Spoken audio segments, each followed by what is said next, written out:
Power factor controller BR6000 గురించి ఈరోజు మనం నేర్చుకుందాము. ఇందులో ఫస్ట్ ఆటో ప్రోగ్రామ్ బటన్ ఉంటుంది. ఆ బటన్ ప్రెస్ చేయగానే ప్రోగ్రామింగ్ వస్తుంది. నెక్స్ట్ ఓకే కొట్టాలి. ఓకే కొట్టినప్పుడు సిటీ ప్రైమరీ మనది 800 కాబట్టి 800 పెట్టాము. తర్వాత సిటీ సెకండరీ 805. ఎండ్ స్టాప్ వచ్చేసి 12 స్టేజెస్. ఇది మాది మేము పెట్టింది. So 12 stages. కంటిన్యూ సిరీస్ అని పెట్టుకోవాలి. ఓకే. నెక్స్ట్ వచ్చేసి 1 అంటే ప్రజెంట్ మేము పెట్టేది స్టార్టింగ్ 2 kVR. సో 1 వచ్చేసి 2. సి పెట్టినాం.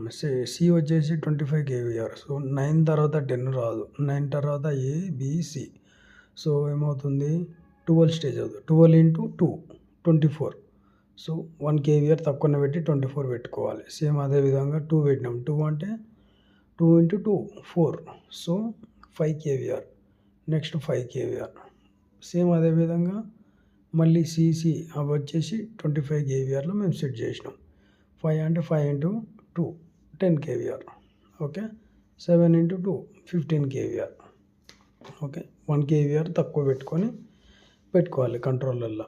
నెక్స్ట్ ఓకే తర్వాత ఇంటెలిజెంట్ మోడ్ పెట్టుకోవాలి. ఓకే.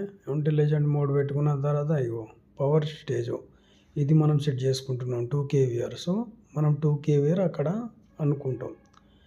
తర్వాత మాస్ వోల్టేజ్ 230 వోల్టేజ్. ఈ 230 వోల్టేజెస్ బ్యాక్ సైడ్ మనము L1 L2 ఉంటుంది. అది 230 పెట్టినాం కాబట్టి మాస్ వోల్టేజ్ పెట్టుకోవాలి. ఓకే. నెక్స్ట్ ఇది ప్రోగ్రామ్ అయిపోయింది.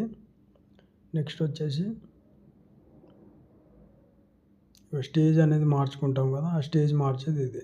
ఓకే కొట్టిన తర్వాత స్టేజ్ అని మార్చి చూపిస్తుంది. నెక్స్ట్ అంతే.